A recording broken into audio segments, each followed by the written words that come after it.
1937 was actually a very big year in animation, though it wouldn't be something that the Academy Awards would lead you to believe. Still, though, Disney has been the undisputed king. Did somebody finally break their streak this year?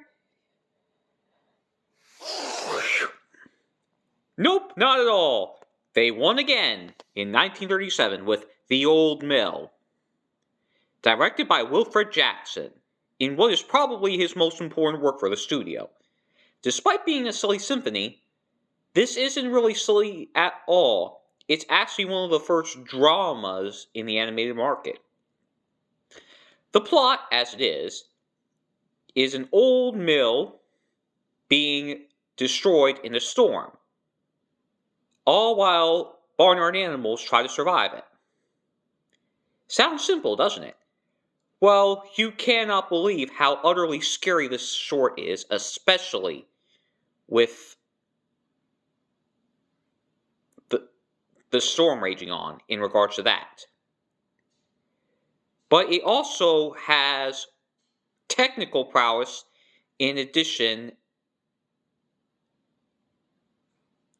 to all that dark mood there. The Old Mill may be dark, but it's also heavily experimental in that it was the very first short to use Disney's patented multiplane camera. How did it work? Place several pieces of glass over the animation, moving at different speeds to create an illusion in both depth and blur. This was one of many silly symphonies meant to try out new animation techniques, so the bare-bones story is completely made up for by those techniques as well as the incredibly dark tone. And indeed, it's widely considered to be Disney at his most beautiful. So yeah, actually he did deserve the award this year, in my opinion. No snubbing this time around. And yeah, you can see why Disney worked with the cutesy style when others did. Because aside from the cute artwork and stuff that was lavish, he also had the decency to go dark and edgy every once in a while.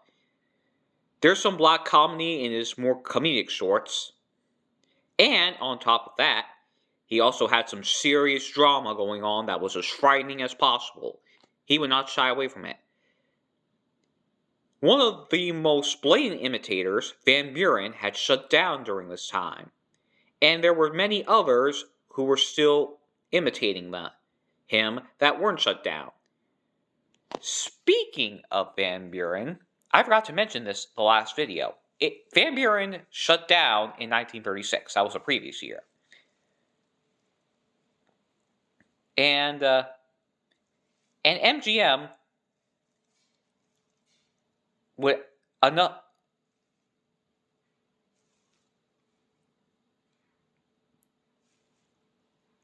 Ahem.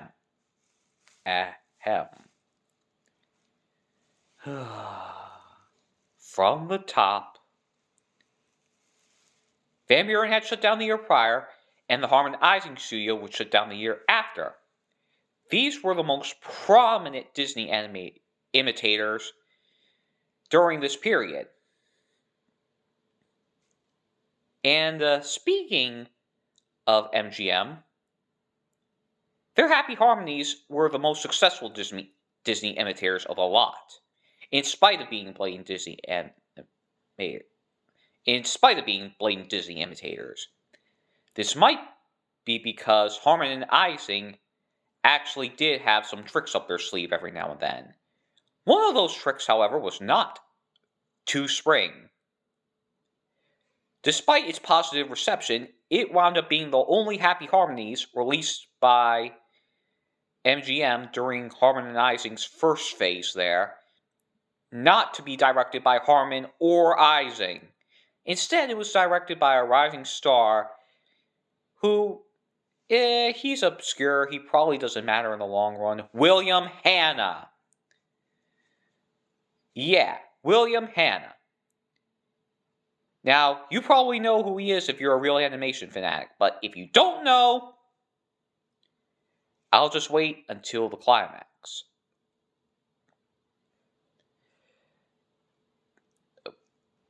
But, speaking of Disney imitators, the runner-ups this year were actually kind of Disney with a twist and lower budgets, rather than imitators. Both Columbia and Fleischer's comprised the runner-ups. Columbia getting second place with The Little Match Girl. This one also had a very dark tone to it. Directed by Sid Marcus and Arthur Davis, who also both provide animation, and scored by Jody Nat. It is an adaptation of the Hans Andersen fable of the same name. And it does not bowdlerize the fable at all. At all. It is completely dramatic, it is gorgeous, and it's one of the few Disney imitations that can hold up on its own. And of course, in third place, we have Educated Fish by the Fleischers. Because no Academy Award ceremony at this time would be complete without the Fleischers going head to head and toe to toe against Walt Disney. Hicks Loki and Myron Waldman provided the animation for this one. Dave Fleischer directed as usual, and the music was of course by Sammy Tinberg. This was part of their Color Classics series, which was like Color Rhapsody from Columbia up there, or Cartoon Classics from Walter Lantz, in that it was anthologies meant to transition the studio to color cartoons. Tellingly, since this was the Fleischers, they imitated Disney a lot less than their competitors. Instead, a good chunk of them were very surreal, and some of them even included the beloved 3D setback. Educated Fish has a surprisingly mature plot as well, but is far and away the most comedic of the three. Tommy Cod is playing hooky from his school, as in he's hanging around fish hooks when he should be in fish school. And this nearly comes to bite him. This received a follow-up in 1939 called Small Fry, which is just as acclaimed, if not more acclaimed, than the original. But still, this time around, these things genuinely pale in comparison to the old mill. Oh, I should actually probably mention something about Columbia. This was the second of only 2 cartoons by Columbia that was nominated for Academy Award that was overseen by Charles Mintz, Disney's former boss. Mintz fell ill, and he increasingly became indebted to his studio, which was increasingly becoming third-rate. And at the end of 1939, he died, leading to a series of successors that would struggle to revitalize the studio, though they got a few lucky wins that ultimately kept them afloat, including some more Academy Award nominations, but that's for another time. This was also the only Academy Award nomination that was directed, or at least co-directed, by Arthur Davis.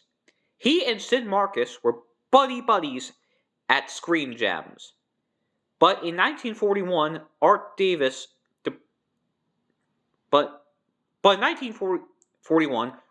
was fired and went to Warner Brothers. Marcus, on the other hand, chose to initially go freelance before returning in 1944. The duo would then sporadically reunite over the next decades or so. Davis got a job directing at Warner Brothers.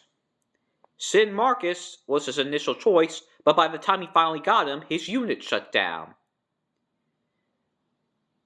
Marcus would also be a scriptwriter for Robert McKimson from 1954 to 1955, working just opposite of Davis, who was in for Freeling's unit. The duo would then reunite again at Walter Lantz from a brief period of time from 1962 to 1965. And then they would go to the Patty Freeling Enterprises, Hanna-Barbera, and a bunch of other stuff before they retired and or died. Still, Art Davis is definitely the most important one of this duo. It was he who is widely considered to be the man who invented in-betweening. This was a trick to make the animation more fluid than it already was.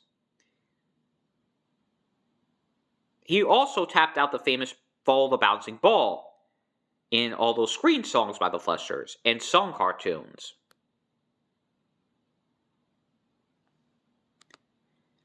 But despite these technical prowesses coming from Screen Gems, and despite the Fleshers doing a pretty good job with this short, they all pale in comparison to the Old Mill, which was a precursor of the best thing to ever come to Disney later that year. It was this year, you see, that Walt Disney decided to realize his ultimate goal, once and for all. Make a feature-length animated film. Not a short subject, a feature-length movie, as in like over an hour or so. Tellingly, such a thing being unheard of in the animation industry during this time was met with lots of setbacks. Disney had to loan a lot of things, and his last directorial effort for 1935 for an adaptation of The Midas Touch in 1935 bombed so hard that Disney decided to not direct anymore, just produce, leading to tensions between him and his animators. Before the Disney strike that would eventually ensue, however, there was a Fleischer strike. Yeah, the staff of Fleischer's was unsatisfied and attempted to unionize the studio, and Max Fleischer and Dave Fleischer did everything they could to stop it. They kind of won and kind of lost, but the conclusion of that will be resolved next year. Anyhow, in spite of dissatisfaction among the animators and all the financial chaos Walt Disney had to endure, including having to outsource parts of the animation to the Harman Ising studio at MGM, this would actually save the latter later, Disney was ultimately able to complete the project. Disney's Folly, as it was called. But it would soon turn out to be not quite the folly that audiences had touted it as. Snow White and the Seven Dwarfs was the very first film in the Disney animated canon, released in the middle of 1937, and it was a huge hit, proving that feature-length animated cartoons could be a thing for the viable future. This was also when animation truly became a respected medium, which A, caused animation to cost a lot more, and B, caused many studios to double down on imitating Disney for that time being.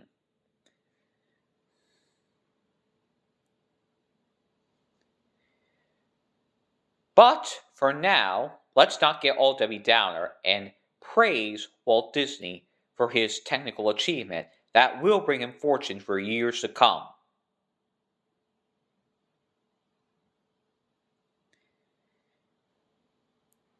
I tried to shorten this, and yet, lo and behold, this is like 3 minutes longer than how I usually go. So this is the Man from Wackyland, notifying you That was 1937.